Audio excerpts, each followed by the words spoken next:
All right, so I've got The World Trade Center was always known. oh, I've got Donald Trump on the line from 2001, and CJ Truth from Twitter says this was real Donald Trump giving an interview the morning of September 11th, 2001. Trump knows. He always knows. Remember 9/11 and never forget. So again, you're going to hear Donald Trump saying, I don't know how this could have happened. These buildings, massive steel, it doesn't make sense. There must have been explosives involved, blah, blah, blah. What? Did George Bush talk like that?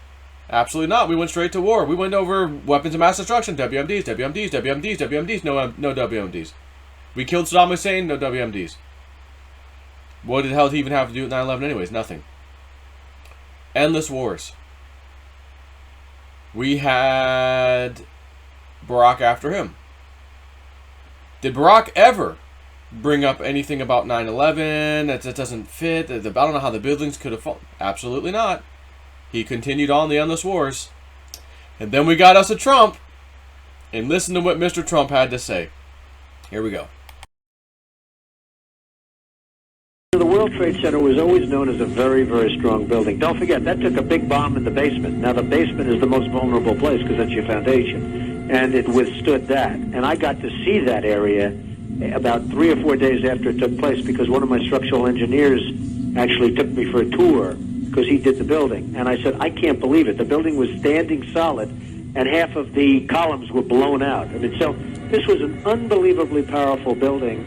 If you know anything about structure, it was one of the first buildings that was built from the outside. The steel, the reason the World Trade Center had such narrow windows is that in between all the windows you had the steel on the outside. So you had the steel on the outside of the building. That's why when I first looked, and you had big, heavy I-beams, when I first looked at it, I couldn't believe it because there was a hole in the steel. And this is steel that was, you remember the width of the windows in the World Trade Center, folks. I think you know, if you were ever up there, they were quite narrow. And in between was this heavy steel. I said, how could a plane, even a 767 or 747 or whatever it might have been, how could it possibly go through the steel? I happen to think that they had not only a plane, but they had bombs that exploded almost simultaneously, because I just can't imagine anything being able to go through that wall. Most buildings are built with the steel is on the inside around the elevator shaft. This one was built from the outside, which is the strongest structure you can have. And it was almost just like a can of soup. You know, Donald, we were looking at pictures all morning long of that plane coming into building number 2, and when you see that approach the far side, and then all of a sudden, within a matter of a millisecond, the explosion pops out the other side. Right. I just think that it was a plane with more than just fuel. I think, obviously, they were very big planes. They were going very rapidly because I was also watching where the plane seemed to be not only going fast, it seemed to be coming down into the building. So it was getting the speed from going downhill, so to speak.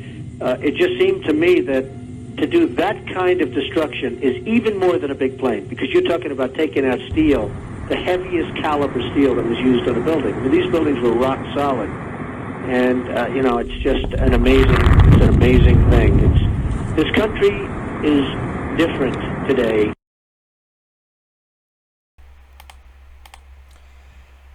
Yeah, so The World Trade Center was open. if Donald Trump said what you just heard him say the morning of 9/11, 2001, and that man is our president right now, and he's taking on the deep state, and there are some people who still think, oh, no, he's not for us, Joe, man. He's part of the Illuminati club. He's a Mason. He's this, he's that. He's just doing his role. He's not going to change anything. The club, name one club member, so to speak, that has ever questioned 9/11, even remotely close to what you just heard from Donald Trump. Name one club member who talks about trafficking of human beings. And not just once, like Donald Trump is relentlessly talking about it. Oh, I had a meeting with the president of Mexico, we talked about trade deals, the border wall, cartel stuff. Oh, and most importantly, we talked about human trafficking. Any other presidents prior to him? Because human trafficking's been going on since forever. Any past presidents talk like he does about that? No. And that is a massive, big no-no thing. Because when that gets uncovered, some very big heads will roll. That's big, big trouble for some big, big people.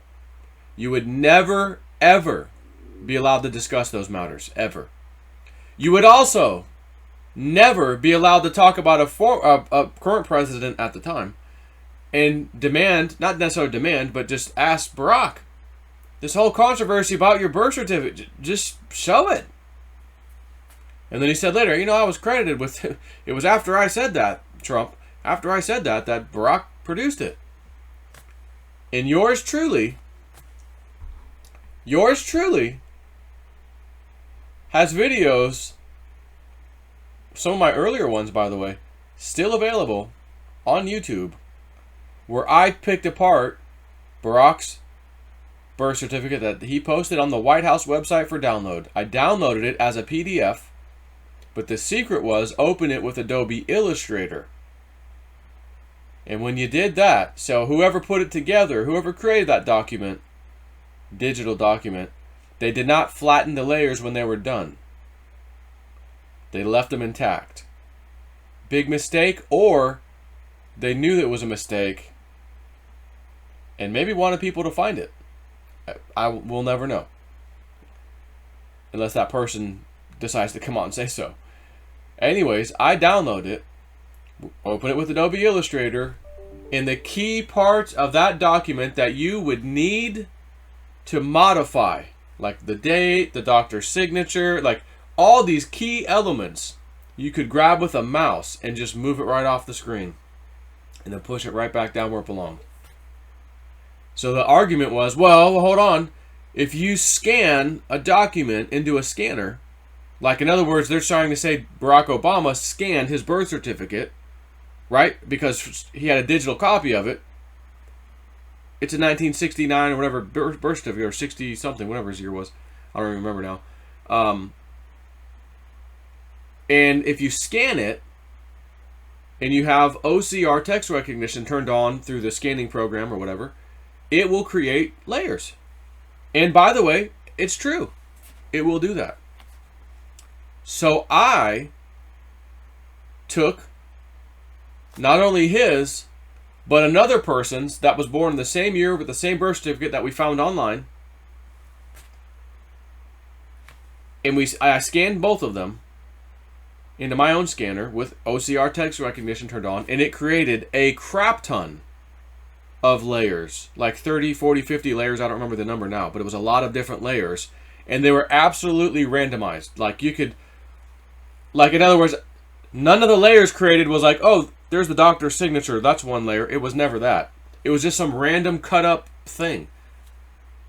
And it was a whole bunch of layers. Barack's, if I recall, had 9 layers and that was it. Only had 9. And all 9, each individual one, you could move perfectly one little small key element. Again, doctor's signature, the part of his birth date, the last 2 letters or numbers of the birthday, or whatever. I'm going off my memory. It's a long time ago now. You can move that. Oh, the mother's name, move that over here. But when you did OCR text recognition, it would just randomly grab stuff all over the place and created, 30, 40, 50 layers. And I did it. And I tested it. And I showed it. Way back in the day. And back then, I think I had a camera in my hand showing my laptop screen. Like to show you what I was doing on my bed at the first house we had. So, at any rate, that was Trump. That was Trump who got Barack to show his fake-ass birth certificate. If you really don't think Trump is going to do anything, and we're just the same old, no one's going to get in trouble, you're going to be sadly mistaken. Although I don't know if you'll be sadly mistaken, you might be happily mistaken. You'll probably be happily mistaken. Because something's going to get done. and you would, as of now, not believe it. And then when it happens, oh my God, it's happening! They're actually going to do it! September, October, today's the day. 9/11/2020. So, what better way to put something in your face today from your now president, Donald Trump? Take care.